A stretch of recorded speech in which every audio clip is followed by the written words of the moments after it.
आदरणीय संपूर्ण दर्शक महानुभाव में मैं सुशील यादव की तरफ से हार्दिक नमस्कार और धन्यवाद ज्ञापन करता हूं। आज मैं फिर आप लोगों के समक्ष कारिक महाराज के इतिहास, कारिक महाराज के कथा भाग 14 लेकर उपस्थित हूं। सभी दर्शक में मेरा अनुरोध है कि आप लोग कृपया इस कथा को श्रद्धा और ध्यानपूर्वक सुनिएगा। और यदि आप हमारे चैनल में नए हैं तो कृपया करके चैनल को सब्सक्राइब करके वीडियो को लाइक, कमेंट और शेयर कर दीजिएगा, ताकि हमारे कारिक महाराज के जो और भी अन्य सेवक और भक्त हैं उनके पास भी ये वीडियो सहज और सरल तरीका से पहुंचे और वो भी इस कथा को सदा और भक्ति पूर्वक सुन पाए। इससे पहले जो मैंने भाग 13 में आप लोगों के समक्ष में जो कथा सुनाया था, वो कथा का टॉपिक था आपको अपराशक्ति और ज्योतिष महाराज के गौना। उसी कथा को मैं निरंतरता दे रहा हूं। उस कथा का जो बाकी भाग है मैं आप लोगों के बीच में आज पुनः प्रस्तुत करने जा रहा हूं। अतः इस कथा को आप लोग पुनः ध्यानपूर्वक श्रवण कीजिएगा। अब विलंब न करते हुए मैं कथा को शुरुआत करता हूं। प्रेम से बोलिए बाबा कारिक महाराज की जय, बाबा ज्योतिष महाराज की जय, माता पुरासती की जय, जय जय सीताराम। आदरणीय दर्शक महानुभाव, उस दिन जो हमारे बाबा ज्योतिष महाराज और माता अपराशक्ति की गौना की कथा में जब बाबा ज्योतिष महाराज अपने माता पिता के बिना जानकारी दिए अपने नगर राजपरौल से सामान्य भेष में एक लंगोटी, एक धोती, एक पगड़ी, एक हाथ में कमंडल और एक हाथ में बेंत लेकर जब निकल पड़े तो जाते जाते जाते कुछ दिन में वो उज्जैन राज्य के सीमा में पहुंच गए। जब बाबा ज्योतिष महाराज उज्जैन नगरी के सीमा पर पहुंचे तो उसी दिन एक घटना घटित हुआ। उस दिन उज्जैन का महाराज राजा राजेंद्र अपने सैनिकों के साथ वन में घूमने आए थे। तभी महाराजा राजेंद्र के जो रथ के घोड़े थे वो घोड़ा बेकाबू हो गया। और जब घोड़ा बेकाबू हो गया तो उस घोड़े को काबू करने के लिए महाराजा राजेंद्र के कई सैनिक दौड़ पड़े और सैनिक लोग उस घोड़ा को काबू करने के प्रयत्न कर रहे थे। उसी रास्ते से बाबा ज्योतिष महाराज भी चले जा रहे थे।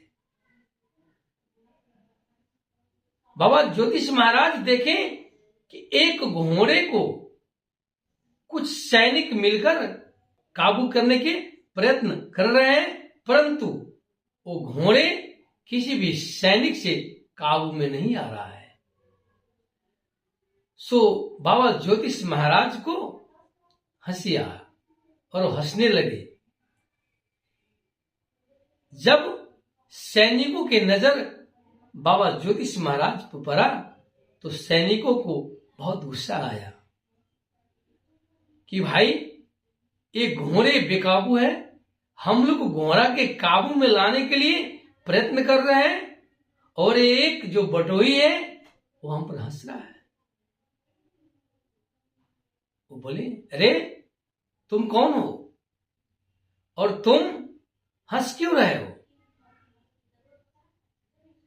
बाबा ज्योतिष महाराज को और भी ज्यादा हंसी लगा और उन्होंने बोले, अरे भाई हम देख रहे हैं कि एक घोड़ा है और तुम कई जवान हो, परंतु किसी से भी घोड़ा बस में नहीं आ रहा है, किसी से भी तुम्हारे घोड़ा काबू में नहीं आ रहा है। ये देखकर मुझे हंसी लग रहा है कि एक घोड़े को 10-10 जवान मिलकर भी काबू में नहीं ला सकते, तो तुम लोग कैसे सैनिक हो। जब ये बात बोले तो सैनिक लोग और भी गुस्सा आया। अरे भाई, एक छोटे से बच्चे हो, लगभग उस समय ज्योतिष महाराज का उम्र तकरीबन 10 वर्ष रहा होगा, इतने बच्चे हो और बात इतने बड़े बड़े बोल रहे हो। ये घोड़े कोई सामान्य घोड़ा नहीं है, ये उज्जैन नगरी के महाराज राज राजेंद्र के रथ के घोड़ा है, जो सामान्य घोड़ा नहीं है। इनको बस में करना सामान्य व्यक्ति के काम नहीं है। महाराजा राज राजेंद्र इस बात को सुनकर बाबा ज्योतिष महाराज और भी ज्यादा ठहाका लगा हंसने लगे। इस बात को कुछ दूर बैठे महाराजा राज राजेंद्र देख रहे थे और सुन भी रहे थे। महाराजा राज राजेंद्र भी वहां से अपने बैठे हुए स्थान से उठकर बाबा ज्योतिष महाराज के पास आए और बोले, अरे बालक, तुम कौन हो और हमारे सैनिकों को मजाक क्यों उड़ा रहे हो? तुम देख नहीं रहे हो कि हमारे रथ के घोड़ा बेकाबू हो गया है और घोड़ा बहुत ही बदमाश है। 10-10 सैनिक मिलकर उसे काबू करना आसान नहीं हो रहा है, और तुम हो कि एक छोटे से बालक हो और हमारे सैनिकों पर हंस रहे हो। तो बाबा ज्योतिष महाराज ऐसे हाथ जोड़कर विनती किए, बोले, महाराज, इसी बात की मुझे हंसी आ रही है कि आपके घोड़ा एक है और आपका सिपाही 10 है, फिर भी आपका जो एक घोड़ा आपके 10 सिपाही से काबू में नहीं आ रहा है। आपके 10 सैनिक मिलकर भी एक घोड़े को काबू नहीं कर पा रहा है। मुझे हंसी इसी बात से आ रही है। तो महाराज ने बोले, अरे बालक, तुम तो बड़े विचित्र किस्म की बात करते हो, तुम उस घोड़े को काबू कर लोगे? बोला, हाँ महाराज, यदि आपके आज्ञा हो तो मैं घोड़े को काबू कर लूंगा। इस घोड़े को काबू करना बहुत बड़ा बात नहीं है, सामान्य बात है। और देखिए, ये बात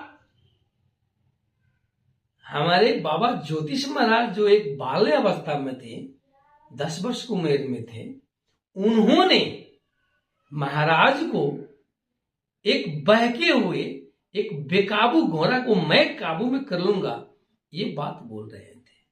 सुनने में आपको भी असमान लगता होगा। तो बात ये था कि ये जो घटना थी, ये घटना ही सामान्य घटना नहीं थी। एक घटना तो हमारे बाबा दिनकर महाराज की कृपा से, बाबा दिनकर महाराज के इच्छा से, उनके मन मुताबिक एक घटना को घटित किया गया था। उनके इच्छा से उस दिन महाराज वन में घूमने गए थे और उसी समय राज परोल से हमारे बाबा ज्योतिष महाराज का उस सीमा में आगमन हुआ था।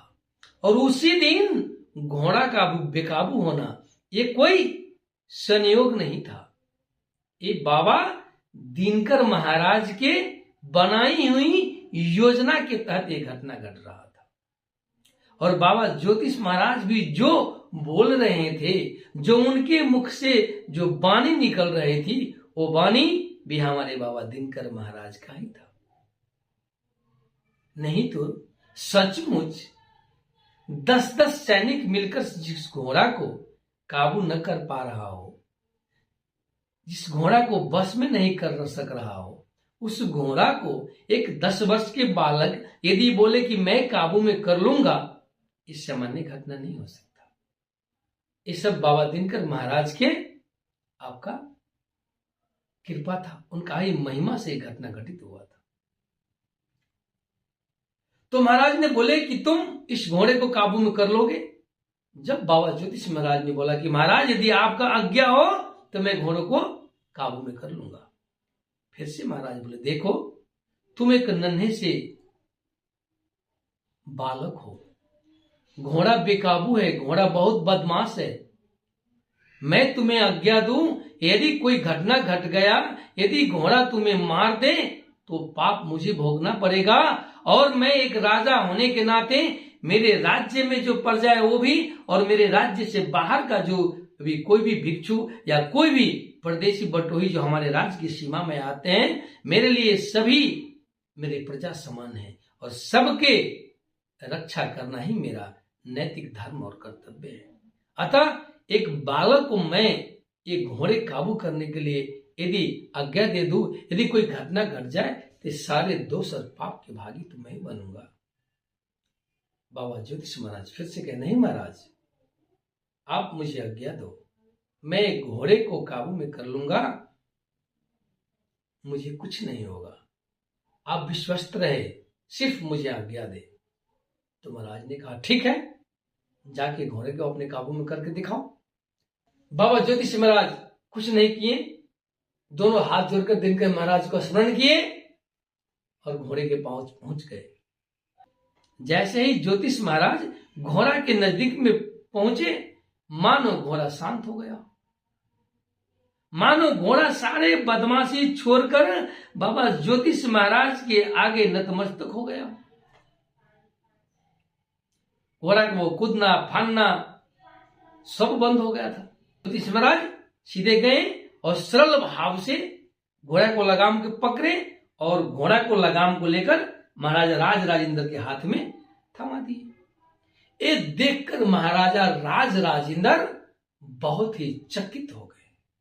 उन्हें आश्चर्य लगा कि जिस घोड़ा को 10 हमारे सैनिक अपने बस में नहीं कर पा रहे थे, वो घोड़ा एक बच्चा को देखकर नतमस्तक हो गया, शांत पड़ गया, और बड़े ही सरल और सहज भाव से इस बच्चा ने घोड़ा को पकड़ के ले आया।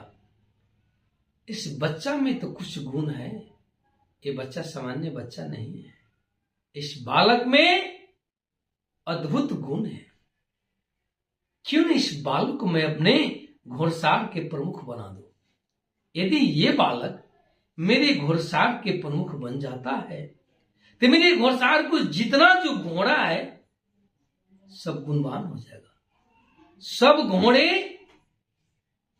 अच्छा हो जाएगा। क्योंकि एक घोड़सार के घोड़े को अच्छा बनाना उस घोड़सार के प्रमुख का अच्छा होना बहुत जरूरी है। महाराज ने मन मन ही सोचे इस बात को, और पुनः बाबा ज्योतिष महाराज से पूछे कि अरे बालक, तुम कहां के रहने वाले हो और किस उद्देश्य से मेरे इस राज्य के सीमा में आए हो? बाबा ज्योतिष महाराज हाथ जोड़ के बोले कि हे महाराज, मैं एक परदेशी हूं, मेरा कोई उद्देश्य नहीं है, मैं काम के सिलसिला में एक राज्य से दूसरे राज्य में भटक रहा हूं कि मुझे कोई काम मिल जाए और मैं काम करूं, बस मेरा और कोई उद्देश्य नहीं है। तब जाके महाराजा राज राजेंद्र ने बाबा ज्योतिष महाराज से बोले कि तुम हमारे राज्य में काम करोगे? बोला, हाँ महाराज, मैं आपके राज्य में काम करूंगा, परंतु उससे पहले आपको एक वचन देना होगा। बोला, अरे तुम काम की खोजी में आए हो, तुम एक कामदार हो, मैं एक महाराज हूं इस राज्य का, और मैं तुम्हें काम देना चाहता हूं, तो फिर तुम्हारे और मेरे बीच में ये वचनबद्धता का, इस सत्य का बात कहां से आ गया? ज्योतिष महाराज ने कहा, नहीं महाराज, जब तक आप मुझे वचन नहीं देते, जब तक आप वचनबद्ध नहीं हो जाते, मैं आपके राज्य में काम नहीं कर सकता। मेरा अपना असूल है कि यदि आप मेरे साथ वचनबद्ध हो तो मैं आपके राज्य में काम करने के लिए तैयार हूं। महाराज सोचे कि इतनी चमत्कारी बच्चा है और इसकी जो क्षमता है, इनमें जो कला है वो भी बहुत ही अच्छा है। ऐसे बच्चा को अपने राज्य में, अपने घोड़सार में रखना भी जरूरी है। और ये बच्चा मुझसे वचन मांग रहा है, तो भला एक गरीब, असहाय और निर्धन बच्चा मुझसे क्या वचन मांग लेंगे? बहुत ज्यादा मांगेंगे तो कुछ धन संपत्ति, हीरा जवाहरात, मोती, पैसे, रुपये, सोना, चांदी, इससे ज्यादा क्या मांगेगा ये? बोले ठीक है,